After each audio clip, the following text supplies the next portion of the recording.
ইলেকট্রিকের আজব একটা আইটেম। এই আইটেম ছাড়াও বাইরের কাছে সব মাল আছে। ভাই কি কি মাল আছে আপনার এখানে? আমার এখানে আপনার বাসাবাড়ি ওয়ারিং করার জন্য একটা দোকান, পাইকারিতে পণ্য ক্রয় করে খুচরা দোকানে বিক্রি করার জন্য এভরিথিং সবকিছু পাবেন। তার, switch, socket, button holder, circuit breaker থেকে শুরু করে প্রত্যেকটা জিনিস আমরা হোলসেল বিক্রি করে থাকি। আচ্ছা আচ্ছা আচ্ছা, এই ব্যবসার লাভ কেমন একটু বলে দেন। এই ব্যবসার লাভ হচ্ছে আপনার ইনশাল্লাহ 50% লাভ। আমাদের এখান থেকে আপনি যেই পণ্যটা ক্রয় করবেন হচ্ছে 2 টাকা, এটা বিক্রি করতে পারবেন হচ্ছে 20 টাকা গজে। কিনা পড়বে অনলি মাত্র 2 টাকা।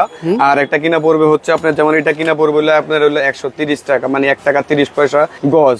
আর এটা কিনা পড়বে হলো 2 টাকা গজ। তাহলে এটা বিক্রি করতে পারবেন 15 টাকা গজে। আর এটা বিক্রি করতে পারবেন 20 টাকা গজে। আচ্ছা আচ্ছা, তো বন্ধুরা যারা অল্প পুঁজিতে ব্যবসা করতে চান, লাভজনক ব্যবসা হচ্ছে ইলেকট্রিক ব্যবসা। এই ব্যবসা কিন্তু একেবারে রিস্ক মুক্ত ব্যবসা। আপনি শুরু করলে অল্প পুঁজিতে শুরু করতে পারবেন। বাইরের কাছে A to Z আছে, তার, সুইচ, সকেট, বোর্ড যা লাগে সবকিছু আছে। দেখেন এই দোকানে বিশাল বড় দোকান, একটা মালে ভরপুর, এবং সেই সাথে কিন্তু আপনারা লাইট নিয়ে ব্যবসা করতে পারবেন। মাত্র 17 টাকা থেকে শুরু, বিভিন্ন প্রাইজের লাইট আছে। যারা ব্যবসা করতে চাচ্ছেন স্ক্রিনে দেওয়া নাম্বারে আজই যোগাযোগ করুন।